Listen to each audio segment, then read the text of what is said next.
Hello, and welcome to Sobercast. We provide AA speaker meetings and workshops in a podcast format. We are an ad-free podcast, and if you enjoy listening, please help us be self-supporting by visiting Sobercast.com, look for the donate link, and drop $1 or $2 into the virtual basket. Also, if you're a member of NA or have friends that are, please tell them about our other podcast, NAPOD. NAPOD features NA speakers and workshops in the same format as Sobercast. We upload a new speaker every day, and it's easy to subscribe by searching for NAPOD, N-A-P-O-D, all one word, on any podcast player app, or go to napod.xyz if you'd like to listen online. Hope you enjoy the podcast and have a great day.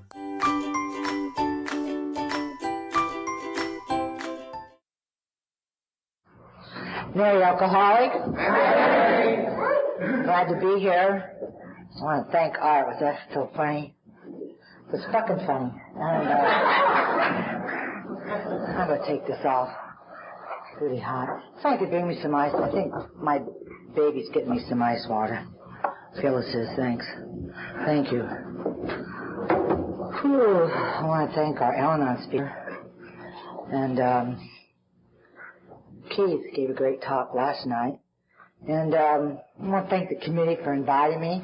It's always a privilege and an honor to share in Alcoholics Anonymous.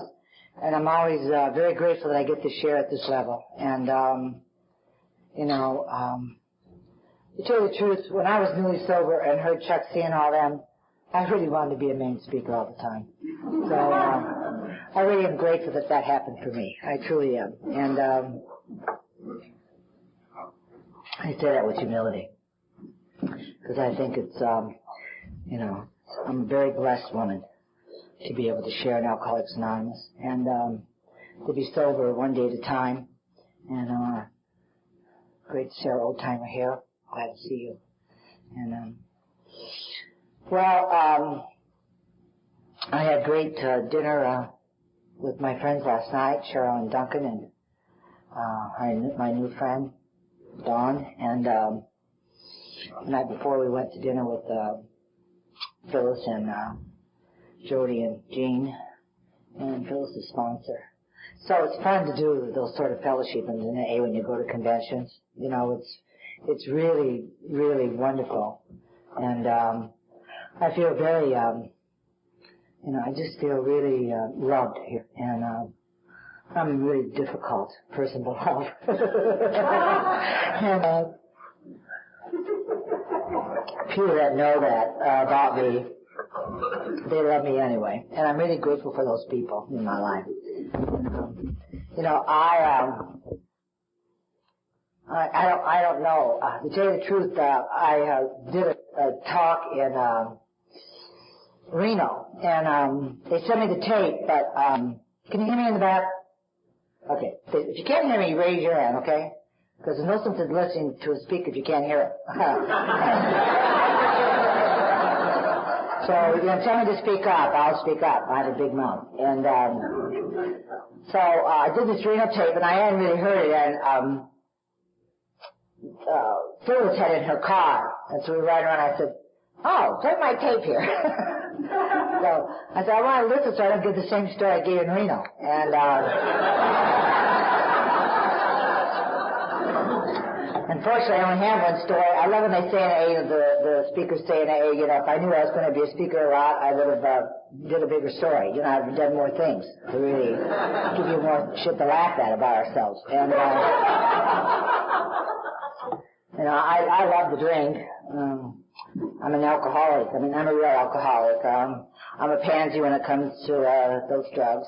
And even though alcohol is a drug, our primary purpose here is for Alcoholics Anonymous. And, it took me a long time to honor that tradition and to learn about that tradition. Singleness of purpose. It took me a very long time to understand that. Because I used to send everybody to AA, no matter what their problem was. And I stopped doing that, so we've got to keep AA for those of us who had drank the way we drank, so people can have some place to go when we're all gone. And I hope that as a member of AA, a long-term member, that I can honor that tradition and keep that going. So, I started drinking when I was, I want to tell you about Reno because it's funny. I have good friends in Reno and helped with did part of the convention, and I had met Keith before, so I felt really at home going there. And they actually did the spiritual speaker. It just really fucking blew my mind. And I had sworn that I was going to clean up my act with my swearing, but for some reason or other I can't let go of it. And so I just feel that's God's will. And so if that offends you, I'm sorry, and you can tell me, no, you can take a resentment inventory at home tonight. Keep coming back. If you're new in Alcoholics Anonymous, there's hundreds of meetings in any city you belong to. Even in the small rural town where I grew up was Streeter, Illinois. And I say that because I was a hick, and that's the last thing I wanted to be. And I came in this little hicky area, and I grew up in this town, and I come from a family of 6, and there was brothers, and I'm the next girl, and the first girl in that family, and I have a kid sister, and she's 4 years younger than me. And I was a great aunt yesterday. My namesake had another baby girl, and she's fine, and I was very excited. She's had a hard pregnancy. For the 9 months she's been pregnant. So I called her here about every hour, and finally when I called my sister yesterday at dinner, and she goes, "It's a girl, she's fine." I said, "Okay, Grandma, see you later." So, unfortunately, I forgot to have children. I didn't plan on it. I don't even think I ever planned to be a dyke my whole life. It was like a period I was going through, and it ended up to be my whole life, I'm out before Stonewall, so when I realized that, I felt very fucking old. And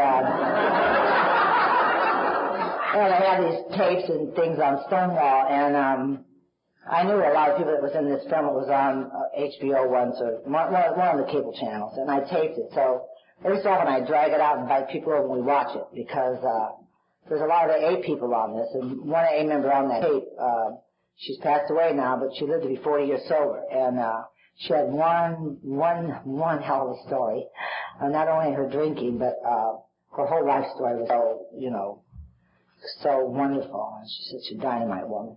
I still miss her. And, so I started drinking when I was, I don't know.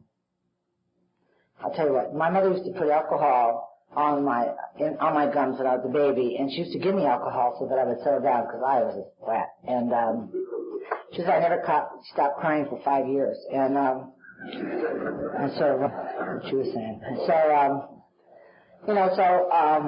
And then she said, "Oh my God, you're alcoholic because I did it." I said, "No, I'm an alcoholic because I'm a pig.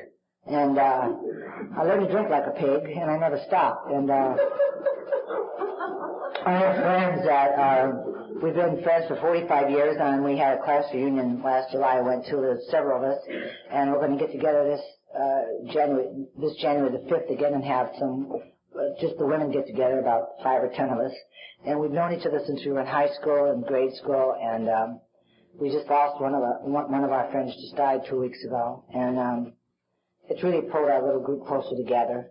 And I used to say to these kids, we see each other periodically every 2 years. We call every 5 years. It's not real frequent, but we have always kept in touch. And I said, out of all of us that I ran around with, I just don't understand how I ended up being the lesbian and the alcoholic. Because we don't know about the first step, but we stopped drinking, and you didn't. You all drank like I did, And they said, but we stopped. And I said, I probably the problem. And, once I started, I never wanted to stop, no matter where I was or where I was drinking. And I was a party girl. I liked to drink in bars. I had a time in bars, and I had a lot of friends. And in the place I grew up, I was very well liked, and people really liked to drink with me, and we had a lot of fun. I really did. And we used to break into the country club swimming pool, and that's when we used to wear high heels, and can you imagine that? And And I know once we ran across this golf course in our high heels, can you imagine all this fucking damage? And then we tore off our clothes and jumped the fence and jumped into the pool. Now, I wasn't like 16. I wasn't like 17. I was like 26 years old. So, this shit was going on as if I was 15 years old. And we did shit like that all the time. So, my alcoholism didn't get me in much trouble because I was in that area. My brothers were all friends of the police. And whenever they picked me up, they go, isn't your name real? I'd go, yeah. And they go, isn't your brother Vince? And I'd go, yeah, because my brother went to school with most of these guys. And then they'd say, well, we're going to drive you, follow you home. And I'd say, okay. Or here, move over, I'm going to drive. Or, what would your father say if we took you home in a squad car? Or, whatever. And they try to scare me, and they take me home. And when I moved to California, the same thing happened, because years ago, thank God, well, I don't know, but I am grateful I never went to jail. And, because I was jail waiting to happen. And, when I got picked up in Burbank, the cop even drove me home, followed me home, and, that don't happen anymore, thank God. I think it knocks us sort of out of denial when we get that DUI. Nothing's going to wake you up more than staying in jail. Like, whoa, I think I'm really in trouble now, So I was very fortunate that, I ran away from home when I was 27 years old. I had left earlier, but, I had left earlier when I was 19, but, I ran back home because my brother was killed, and, my brothers guilted me into coming back. They decided to take care of my mother, that she was having a nervous breakdown, and my mother was grieving. We were high drama in my family because there was all these alcoholics. So mother didn't drink, my father did. My father drank till he was 89 years old, and he smoked too, and, I don't know how they did that. So anyway, I'm just going to jump into how I got to it. I'm the kind of drunk that back there in this small town, we ran around. The one particular thing that stands out, it took me about 10 years to remember this incident. The one particular thing was that I really liked to dress up, and I always liked to dress and look good, no matter. I couldn't have a dime in my pocket. I used to go out with no money and never, be drink all night and get drunk. I did that all the time. I ran around with guys that were millionaires. They were farmers. They were Irishmen, and they were all 10 and 15 years older than me. They were a good friend of my father's, and they took care of me, and I drove them. I was always a designated driver because they were much more drunker than I was. And so I never had to worry about getting drinks, because if I went into a bar anywhere in my area, they'd sit them up. If you're from a small town, that's what they do. You'd have 6 or 7 drinks sitting up in front of you, and you never bought a drink when you left. You never bought anybody a drink, and you just drank and drank and drank, and till you fell off the bar stool, you staggered out the door and drove home. And I used to drive like this. I used to I had a Mustang. It was really fast. And I used to go on the freeway to see how fast I'd go from 0 to 60 just for fun of the country. And of course, when I was driving, I couldn't see the road, so I'd have to open the door. So, I'd be driving, and I'd watch them all by the white line. So I was also, some of you identify with this, I'm a car jumper. I know we have the car jumpers here. I also was push people out of cars. And, the story I was going to tell you first, and I'll tell you about my car jumping days. This one particular time I went to the bar, I was dressed up. I had on these really nice green stretch pants. That's when they were really big in the 60s, and some really expensive shoes on. I had on like a $150 sweater I got, and I went, looking good into the bar and to where we all hung out, and a friend was there, and we proceeded to drink, and nobody really came in that night, and so I don't know what she said to me or what I said to her. She threw a drink on me, so I threw a drink back, and she threw it on me. So I said to the bartender, who was Katie, I never remember this woman's name, I said, Katie, why don't you just start serving us water? And so we kept talking, and we kept throwing these drinks on each other, and we weren't fighting, we were just discussing this issue, but we only throw a drink on each other. So I don't know what the hell we were discussing. Something ludicrous, I'm sure. Can you imagine 2 drunken women sitting there? And, finally, I decided I was going to go home, and I forgot I didn't have a car. And so I started out the door all pissed off at her, and I got out, and it started to snow a little, like sleet snow. And so I didn't live that far, maybe 2 miles. So I said, oh, you know, I'm young, in my 20s, what the hell. I said, I'll walk, screw her. And, you know, so I started walking, and, you know, I get by the Amtrak, it was a Santa Fe then, and, you know, I could hear the train coming way down, like, woo. So I'm walking, and now I have to pee. And I go, woo, and the train's coming, woo. So I go, I gotta beat this goddamn train. So I start running, and of course I didn't beat the train, I peed my pants. So now the snow I was all wet from coming out when we were dropping everything out. So all the snow was starting to stick to me all over, you know. And the sweater was really big, and it was wool, and it was getting heavier because the snow was so big. So I was walking somewhat like this, you know. So I waited for that train to go by, and I had to walk maybe another half a mile down to where I lived. And like I'm walking, and you know, all fucked up, and I go in the back door. My mother, I never waited up for me, but I lived with my parents till I was 27 years old. That's very embarrassing, but I did. And so I get inside. For some reason, she's at the back door, which she had never done. She goes, so what happened here? I said, oh, I just got stuck in the, you know, out there in the snow. She said, you better go to bed. I said, I am. And, you know, my eyelashes were full of ice, and the ice was like on my cheeks, you know, and I was walking like crunch, crunch, crunch. I thought it was cool. I forgot I wet my pants by then. But, you know, that happened more than once, you know, continuously, you know, and trying to be with really wonderful women who were supposed to be straight, but you knew they were, you know, closeted dykes. And, of course, I was out, and they wouldn't tell me. And I got mixed up with closeted dykes that wouldn't come out. Does that piss you off? And, you know, you'd be out, but they'd never come out with you years ago. And, then, you know, 20 years later, they go, oh, I knew you were gay, because I am. I said, oh, well, fuck you. And, keep me in that misery by myself all those years, you know. Like, I need to hear that now, you know. And, so, you know, it just went on like that. It was endless, continuous, you know, drama, you know, just Mickey Mouse shit. I never got in any trouble. The closest I came to jail was, you know, the cop did pick me up this one time. He did take me to jail. He took me to the captain's office. He called one of my brothers. Our brothers were all 12, 15, 17 years older than me. And my brother came down. That brother that came down to get me for 23 years. I had more time. But he came down to get me, and he said to me at the station, I don't want this ever to happen again. You know, when he clenched his teeth and tucked to his lips, I knew I was in trouble. Because this man is very passive, so he was always a jolly drunk. He never got in any trouble. He just used to drink out, you know, fall down, and take a cab home. You know, so, you know, that's the kind of stuff that happened to me. Just mediocre, but continuously ongoing, nonstop alcoholism. And you know what I didn't know, I didn't learn until I was 8 years sober. I didn't know that blackouts are the beginning. I always thought blackouts was like the end sign of your drinking. Blackout drink is the beginning of sign of drinking.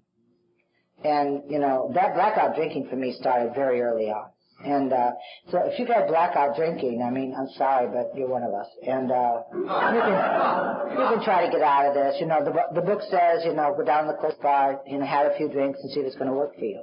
And then it says, you know, our hats are off to you. And, you know, my group used to say, you know, don't let the door hit you in the ass going out. And, you know, I come from a tough Bradford group in the Valley, and they were no-nonsense men. And, you know, years ago there was a lot more men than women, and the women were very, very, Grady. The women were very, very, what's the word? Sparse. And so it's like all the men would be jumping on the podium all the time. The women, you know, I don't know if you ever go to straight women's stags or discussion women's stags where there's men and women in a discussion meeting. How many times do you see a straight woman raise her hand? It's almost never. I watch them just for fun. I'm like taking a survey. And taking a real survey of how straight women act in you know, AA. And they're very intimidated to share and raise their hand and share most. I mean, most of the time, you know, I don't find that with us dykes, because, you know, hardly anything scares us. You know, more the straight women, somewhat timid, but that's not a general rule. It's just what I've observed. It's just Mary's rule. If I say anything here, you know, it's my opinion. It's not based on anything else but my own observations.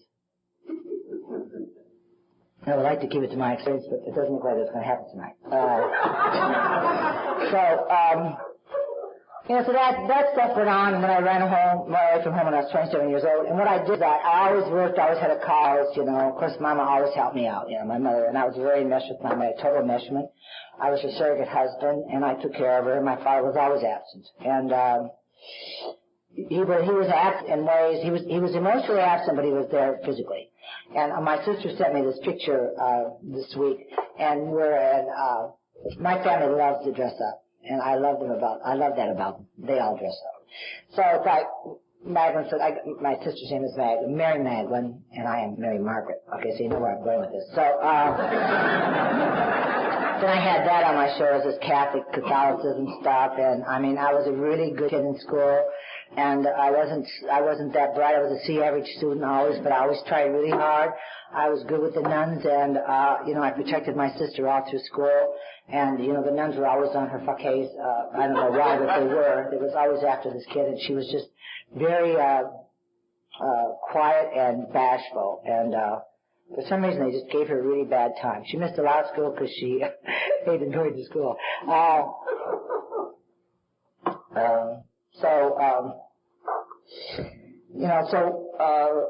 don't know where I'm going. Lost my train of thought. Oh, well. Doesn't really matter. We all got another 20 minutes to stay here till we're done. You put up with me no matter what I say. That's what I love about Alcoholics Anonymous. I don't have to, like, you know, be on or be this or be that or... You know, I love AA because I can be myself. I love Alcoholics Anonymous because my whole life I wanted to be myself. And, you know, that's why, in some instances, I'm not asked to speak in a lot of places because what you hear and see here is what you get at all times with me. You know, I'm a no bullshit kind of, I learned that in AA, and I'm sure I had some of that personality when I came, but I was never able to do it. I was a sniveling, kiss-ass people pleaser drunk. Sniveling kiss-ass, dishonest people pleaser. And I would have done anything to please you and never tell the truth about how I really felt. And AA has given me the ability to speak up and say who I am and what I stand for and what's going on with me. And a lot of times I'm wrong, and I can be wrong today. You know, I could be wrong and change and grow and move on. And I'm really grateful that I've learned so much in Alcoholics Anonymous about how to live, because I was clueless when it came to living. I didn't know anything about living or anything about being a person. I didn't know anything about what went on when people talk about what went on inside them. That was so foreign to me, and you know, I didn't understand any of the inner work they used to talk about or any of that. It just was like, what? Huh? What? I mean, what? I was so dense, you know, and I was pretty dense like that when I got to Alcoholics Anonymous. And what time did I start? I don't care. I'll go another 20 minutes. So anyway, you know, I was very dense about stuff, but this is important for identification for people, because I think it's important for me to try to tell my story so that someone in the room that is like this will identify with this and get it for themselves. I came from a background of being very religious. Like I said, I'm Mary Margaret. My sister's Mary Magdalene, and, you know, it goes out and gets worse from there. And, you know, so my mother was very into her Catholicism, and I loved the Catholic Church, and I always wanted to do the right thing. And I mean, I didn't rebel until I got to Alcoholics Anonymous. And once I started to get the fine, I couldn't stop doing it here. And I don't think there's anything wrong with defiance. It's just so it doesn't take you out of here. You know, you can be as defiant as you want here. You can be as resentful as you want here. Don't drink. You can be as happy as you want. Don't drink. You know, you can be whatever you want here. Don't drink. That's what we do here. We don't drink. You know, and eventually you'll come to new realizations by working the steps. You'll find out who you are, and some of your behavior will drop away, and some of it will never leave you. My anger has never left, you know. I've been working on my anger for 26 fucking years. It's still here, you know. It's still here. My anger is just below the surface a little bit. Piss me off, and I'll tell you, you know. I mean, we were talking at the restaurant, and we were talking together out here, Jody and I, over the weekend. I don't know where we were, but she said something about, she said, well, you're like bristly. And I said, bristly, yeah, that's what I am, is bristly. She goes, oh, I didn't mean to offend you. I said, no, I think it's so funny. I'm bristly. Yeah, it's like a bear. You know, and I thought it was so cute the way she described it, because I have this tendency to scare people off when I don't mean to. And And I have this tendency to have a very hardcore exterior and not let very many people in. And I don't even know I'm doing that. And it's taken me years. I mean, my friend Terry has known me the whole time he's been sober. I knew him when he was new. And I've known Grady about 10 years. I met Grady like in 88 or 89. And, you know, when I have history friends that have known me for a long time, I don't have a problem with that. But in the beginning, I don't relate in a gentle, loving way to people. That's just, I don't. I just don't. I wish I knew how to do that, but I don't. I mean, I can terrify you in 1 fucking minute. And, I was trying to be very gentle when I met, Dawn. And I said, don't fuck up now. She's 3 years sober. Give the woman a fucking break. You know, she's worked her whole life. She's not some winky-dink kid here. And I was trying to be real respectful with her when I was, trying to 12-step her, you know. And because I can just be awful. I mean, I just be brutally awful. And Phyllis is raising her hand back there. You know, Phyllis called me Phyllis has had a hard time getting sober. We've been friends for 10 years. I've sponsored her off and on. And she's lived with me, and she hasn't lived with me, and she's run off and come back, and she's been in and out of my life. And finally, you know, I don't know much about Al-Anon. I do try to go to Al-Anon. I work in the Al-Anon program. I do consider myself a double winner, and I'm sort of like a weak, wimpy Al-Anon person still. And but the only way I know how to detach from people is go, hello? Phyllis? No, I'm not talking to you anymore. Goodbye! That's where I detach, you know. I mean, I don't detach in a loving, gentle way, you know. It's like, you know, I generally would say to Phyllis, she'd go, Mary, hi, this is Phyllis, how are you? Real sweet. Phyllis is very sweet. She's got the sweetness that I wish I had. She's very sweet, she's very polite, she's very, you know, I mean, I love that about her, because I'm not, you know, and I've aspired to that my whole life, but I don't think that's going to happen now, you know what I mean? It's 26 fucking years, this is it, this is what I get, you know, and I always thought I had this version where I'd be sweet and cuddly and very nice and all that. I'm not that, you know, I'm not that. And so anyway, Phyllis called, she goes, you know, hi, this is Phyllis. I go, yeah, are you sober? What does that have to do? Are you sober, Phyllis? Are you sober? She goes, but I'm, goodbye! And I hung up on her. Now, this kid called me like that for 5 or 6 years. Off and on. So finally she called, and she said, Mary? I said, yes. She said, are you sober? She said, yeah, I have a year. I said, hell, fucking you did. You know? She says, now will you talk to me? And I said, yeah, because I couldn't watch her kill herself. She's a very secure. I couldn't watch her self-destruct anymore. It was killing me. And that's the way I have to detach. I don't know any other way to detach. I wish I did. You know, but I don't. I had another friend that drank. He was, you know, he was 10 years sober, and my best friend really in the last 10 years. And he went out, and he's been out, and I had to let go. I got the AA Nazis in the car. And, you know, we had cell phones, and they were calling me on the cell phone, and they locked him in the backseat of the car, and I directed him to the hospital with him in it. You know, we did this whole kidnapping thing, and we could hear him screaming, and he was screaming on the phone, is that fucking dyke on the cell phone? Does that go to the phone telling you where to take me? You know, he was screaming and jumping. He goes, I'm going to jump out, but, you know, today we can't jump out back of the seats because they have locked doors, you know. You can't get out of cars anymore. It's a fucker for alcoholics, you know. You can't, like, jump out of the car, you know. Or you can't push somebody out like I used to, you know. And, you know, if my mother pissed me off around the 405, you know, we're going down, she'd say something to me coming from drinking, and I'd say, what? I'd lean over and go, I'm in a car! I'm in a car! I'm in a fucking car! Throw her out, you know, and I'd roll up. 2 o'clock in the morning, you know. And I'd get home, and I'd go, well, I wonder where she is. And I do that, you know, and I'd start worrying, you know, that I did this. And I'd worry, and I'd stay up all night and wait and smoke a lot of cigarettes and drink coffee. And then she'd come in at 7 a.m. and I'd go, where you fucking been? How long night like that? And I was crazy. Crazy. I was a batterer drinking. I battered this woman all the time, and women are batterers. I was a really bad batterer, you know, and we're still friends today. She's my oldest friend here in California. We're 32 years we've been friends. And, you know, she had 17 years one time, and she drank with one drink, and she came came back and she called me and she goes, Mary, I need to tell you something, and I want to tell you something before, it comes to the AA grapevine. And I said, what? Because I never in 100 years thought that she would have drank.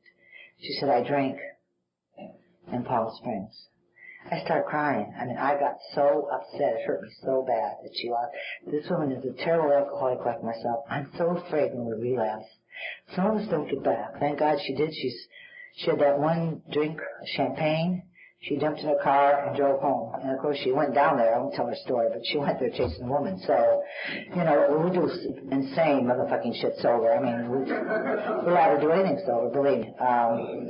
Self-restraint is not at the top of our list for most of us. Now they have it in the book, So, anyway, with the help of God's grace, I met some women in AA, and I really chased this one that I was after in AA, and thank God she was sober. And so I got sober and I went to Radford, and Terry's been to that group, Coach Terry. And this group is, if you think I'm nuts, you should have been there. I mean, they're like. Well, years ago, we didn't have treatment centers, and the people fell down. I think this is really great history. People don't know this. We didn't have treatment centers. You went loud off to a treatment center and get your little Valium and withdraw politely. What we did, politely withdraw them, give them a little shoddy poo, let them go to sleep now with their Valium. We shook like this in the meetings. And that's how I got sober. And sitting on my hands shaking, the AIDS coming by, and I had a chiropractor in my house and work on me in my bed because I had alcoholic paralysis so bad I could hardly walk. And and people would fall down with seizures in the meeting. This is the truth. They fall down with a seizure in the meeting. You'd reach over, get your wallet, and stick it in their mouth, and watch what they were breathing, listen to the meeting, and they would start to arouse themselves. You take the water, we pick them up. So I'd say, give them a glass of water. We put them back in the chair, and they'd sit through the rest of the meeting. We did it all the time. And if they were really bad, we might call the ambulance. And so I have seen alcohol at its worst. And I think today, it's really sad today because how many people go on 12-step calls and see what's really going on out there? It's not pretty, folks, to be. The ones that I knew are very close to their disease, so they know what it was like to drink like that. And I don't want to ever forget what it was like for me to drink. Drinking took away everything from me. I mean, it took away my self-pride and the self-esteem I had built, and wasn't much, but it was all I had at the time, and that went, and took away my connection with my family only because I was so into my disease and my resentments with my brothers, and drove me away from them, and I fled 2,000 miles away to get away from my family and to come someplace else so that I thought that I wouldn't be drinking in California. That's why I left with my area, because the drinking was too much with my friends. Also, I wasn't married. I knew that there was something wrong with me, and I didn't quite have a name for it.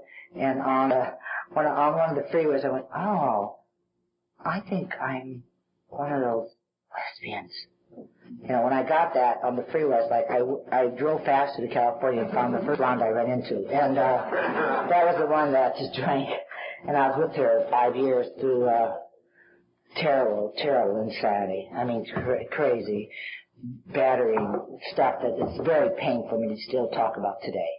When I think about how many times I had to talk about that battering and me throwing her out of the car, and, one time I tried to jump out of the car on Hollywood Way, and she had hold of my coattail, and my head was like this far from the ground, and she's doing 70 miles an hour on the freeway. Now, I mean, I don't know how I'm alive, you know what I'm saying? And I go, let go of me, I'm out of here, Why hold on to me? I don't want to live anyway, let go, and, we were just pathetic, both of us. We were just lost. And I guess I heard on my other tapes that it's really the truth is, I was so lost and lonely. I got so very, very lost. And I got so far from a power greater than myself that by the time I got to Alcoholics Anonymous, the first meeting I came to, I didn't remember the Lord's Prayer. And I was brought up Catholic, and I was a good Catholic, and I was a very religious sort of person, until, alcohol took a hold of me, and, I stopped practicing my faith when I came here, and I never really had any sense of God. I always got so angry at God for killing my brother that was killed in a car accident, and I was pissed off at my brothers. I just was very pissed off, and I was just very, very angry. And so I just felt really, really awful. And at that first meeting when I could not remember the Lord's Prayer, I said, oh my God, what's happened to me? What's happened to me? What happened? You know, and I started to cry, and I know I surrendered that night. It hasn't been necessary for me to drink for my first meeting. That's just my story, but the desperate alcoholic that I am, I know that can be anyone's story. It can be your story if you're new. If you're new in this room tonight, and this is your first meeting, or you've relapsed and you're back, and this is your first meeting again, you know, the book says that we don't ever have to drink again if we don't want to. You know, and I don't want to. And it hasn't been necessary. It's been necessary for me to drink, believe me. It's been very necessary to drink. Very, very necessary. You know, and I don't drink. I don't drink, and that's the message that you get, is that we don't drink here. We don't drink in between meetings. You know, we go to a meeting every day if you're new, and if you're new, you go to 90 meetings in 90 days. The basic Alcoholics Anonymous. Now, you're probably wondering how most of us that have a lot of time have stayed here this long, and I'll give you what the example is, what that is. The fucking secret. The big fucking secret is we go to meetings, we don't drink, we work newcomers, and we go insane sometimes. And we go fucking crazy, and call our sponsors, we call some of our best friends, we get ill, our life changes, we get injured, we have life crises, you know, and we just keep plugging along. But I don't have any other choices. My choice is to stay sober, always. Well, that's not a choice. The book talks about that not being a choice. I believe that. But I need to do all the basic things that I learned in my first year of what has kept me sober for 26 years. Nothing has changed. I read the book, I go to meetings, I share, I pick people up when I can for meetings, I take covers of meetings when I have the strength to now. You know, I talk to people on the phone, I call my friends to see how they are, I call my family to see how they are, and I try to keep out of myself. Because if I don't get out of myself, especially in the kind of condition I am today, I mean, it doesn't take me long then to be laying in that bed, and by 1 or 2 in the afternoon I'm going, but maybe I should get up now. You know, and the pain's so awful, I go, maybe and I have to get up, and I have to go to the phone and say, you know, to one of my AA friends, I just got up, I'm fucked, I'm totally fucked, you know, and I'm so depressed, I can't stand it, and, you know, but I'm going to get ready and get my breakfast. And I'll never forget, I got best information in my first year always from my sponsor. I was having these nervous breakthroughs when I was new. And the first year I fell totally apart, the first 3. So I just kept falling apart. And I kept being really crazy, and because I was crazy. I do suffer mental illness, but, you know, that's another story.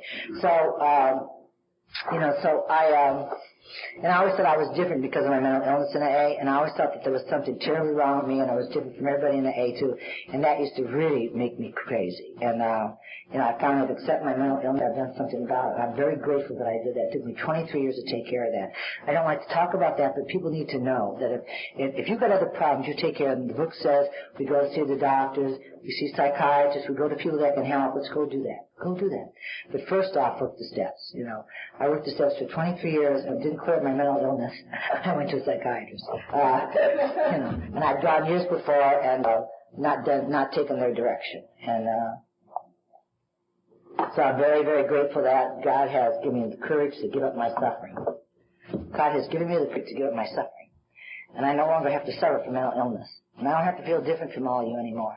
And I have to feel like I'm not enough. And so what's wrong with me? And how come people 5 years sober are growing and they're working and they're very successful? And here I am again, struggling, lost another job, went insane at work, got fired again, on and on and on. That's my story. Terry knows my story. You know, on and on and on. And it was relentless and it never changed. It never changed.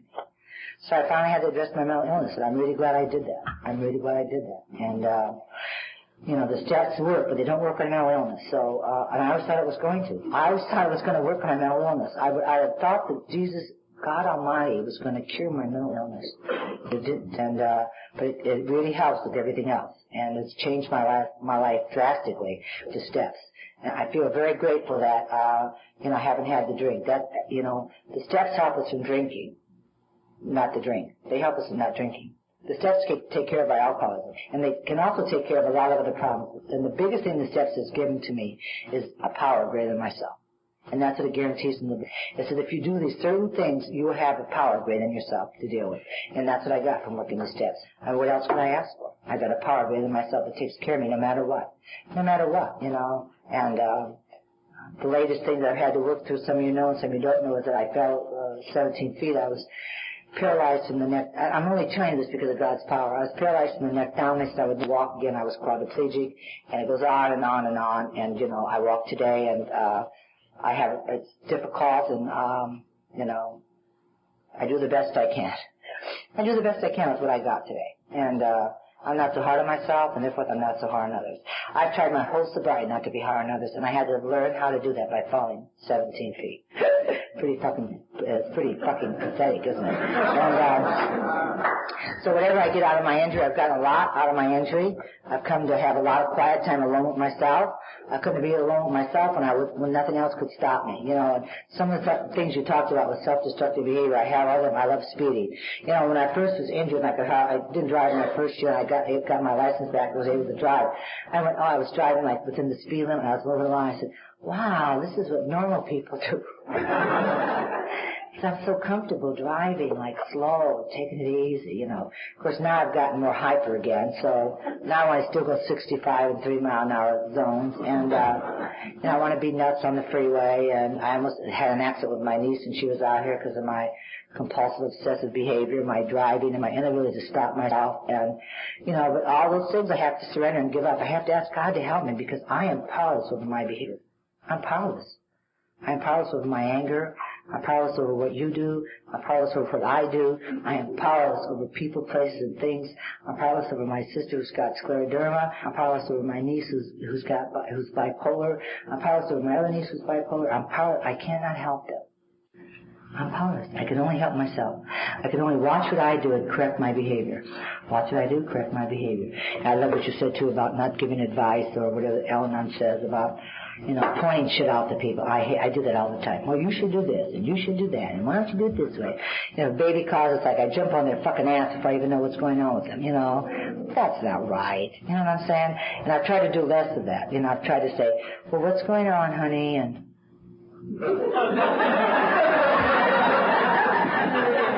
I'm changing my behavior. Not being such an asshole here. And, because you know, the only way I could have stayed sober with the kind of person I was is to kick my own ass. And I did a lot of ass kicking. And, you know, the book says we're hard on ourselves and easy on others. But unfortunately, I've always been hard on myself and hard on all you. And, I've always tried to correct that, but I'm not very good at it. But I've done better. I've become a more loving person because of Alcoholics Anonymous. And I didn't think that was ever going to happen to me, to tell you the truth. I really didn't. And I was of service a lot, and, you know, but you have to be careful because two-stepping can go on for years. That's what it says in the 12 and 12. And I didn't want to do it, so I did a lot of two-stepping for years, and I never looked at myself. And, you know, so the journey always comes back to me. It always comes back to me to take my own inventory, to do 10 steps at night. You know, the art of 10 steps is gone in Alcoholics Anonymous. I don't hear it, may not be here, but where I live and the meetings I go and people I talk to, most people don't take 10 steps and do resentments and fears. And I'm amazed that people don't know that. I'm amazed what little people know about Alcoholics Anonymous. And, you know, it's just, and I'm not being judgmental about that. What I'm saying is it hurts me. It hurts me that people don't have the message, that people don't know how these steps work, that they don't know how to work them, that they're not getting the help they need, you know. And why is that? It's because we have grown so big that, you know, some people have fallen through the loopholes.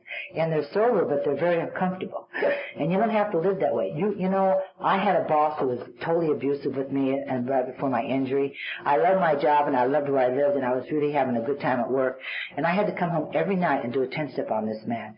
Then I have to call somebody, read it on the phone. But I was 23 years sober then. I do that work all the time, no matter what. You know, if you're going to call me, I'm going to give you a solution. I'm going to have you write it out and call me back immediately. You know, I told my babies that I tell them to write out and call me back immediately. I never hear from them again. What the hell is up with that? What is up with that? What is up with that? You know, I had to call Marie Stinner, if any of you know Marie, and, you know, complain to her. And Marie said, Marie would take my inventory, and she'd say, well, you resent this, and you resent that, and you resent that. She would tell me how I felt. And then she'd say, this is your fears. You fear this, and you fear that, and you fear this. She said, okay, honey, now you go write that down, and you call me back. Now, she taught me that when I was 20 years sober. I wasn't new. You know what I'm saying? So I'd go in, I'd get my little pen at 20 years sober, and I'd go, I resent so-and-so because, and I resent, and I took my inventory. Because I don't ever want to drink or use again. I don't want to drink. I'll do anything not to drink. I will. I'll do anything not to drink. And a lot of things have fallen away from me. You know what I'm saying? I've changed in many, many ways. I have self-restraint that I never thought I'd have, you know. And I have a restraint of tongue and pen where I can walk away from most instances, no matter how bad someone may piss me off, you know. And I'm really grateful for that. I don't have to have the last word anymore, you know, and I don't have to be right all the time. Because I love to be right. So does Cheryl. We love to be right. And, you know, we talked about that the other night at dinner. I love to be right, you know, like, aha! Got you that time, I was right. You know, I love being right, you know, and so I don't have to be right anymore a lot of the time. Not most of the time, a lot of the time. Some of the time. Well, every so often. And, it was talking a bit about, I'll stop here in 2 minutes. We were talking a bit, I need to share this because I think it's important for me and it's important for people that you know, everybody has, you can work this program your own way, truly, if you can, but you do need a mentor, you need a sponsor, you need a guide, whatever you want to call that person. Go to a priest, go to a minister, go to what's Jewish? A rabbi, you know, go to Buddha, you know, get some into the Hindu religion, whatever it takes. Go to your psychiatrist, go to your therapist, but get a guide. Get a guide who's going to take you through these steps, especially through the 4th step and the 5th step. And do the work. You have to do the work. And you just can't say, aha, oh, I did step 4 and 5, now I'm done, you know, and, you know, I think the first 3 steps are easy. You're powerless over alcohol, your life's so manageable, you're nuts, turn it over, off you go. It's all right. That's what they told me. They said, Mary, you're powerless over alcohol? Uh-huh. Is your life manageable? Uh-huh. Can you turn it over? Uh-huh. And they said, to some other power? Uh-huh. They said, you know, so they said, so, start writing. I said, oh, okay, now I know how I start writing. And I did my inventory my first 4 or 5 months of sobriety. And I did a 5th step, and it wasn't the best, but I did it. I had to start somewhere. And I was saying this on my other talk. So I had this, the scariest thing for me was to look within. The scariest thing was to look within. And I never knew the power of that until it talks about in the 4th step in the 12 and 12. It talks about our defiance and how we won't look at ourselves. It talks about how our defiance keeps us from God and how our way doesn't work and what we need to do to find God through these steps. It talks about all that. I have to open myself up to a power greater than myself. You know, and what flashed in my mind this hour is that, you know, I'm going to end with this. I was sober a long time, and I spoke somewhere. Don't know where. I don't know who the person was. I don't know where I was. And I talked, and this is a little part of my talk. And I said, you know, when I was newly sober, this white light came into my room and it followed me. It followed me for a few days. And I went to my sponsor, and he was an ex-priest. Thank God. The only guy I would have trusted. I would only trust an ex-priest. And I wouldn't go to a priest because I didn't think they were like gays. So, you know, I went to this guy and I said, you know, I got, he said, what? I said, I got this light. You know. He said, following you? I go, yes. I said, what do you think it is? He goes, oh, Mary, it's all right. You know, sort of follow you, you know. And I told this at a convention or some small talk or something I gave. And when I got off, you know, one other thing, we have a tradition in LA where people come up and thank the speaker, but more so than anything like that, I don't want you to leave without me hugging somebody that was here. So, you know, at the end of the meeting, I hope that you come up and I get to hug you. And, so anyway, this woman said, I got off the podium and she came up to thank me and she said, Mary, did you ever let that white light in? I said, no. By then I was 16 years old.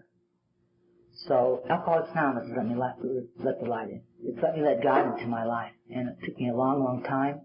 And I hope that if you're new, it won't take you that long. Thank you for letting me share.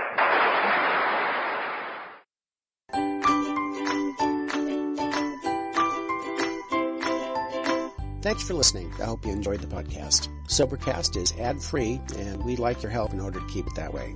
So if you'd like to help us be self-supporting by pledging $1 or $2 a month, visit Sobercast.com and look for the donate links. Thank you very much.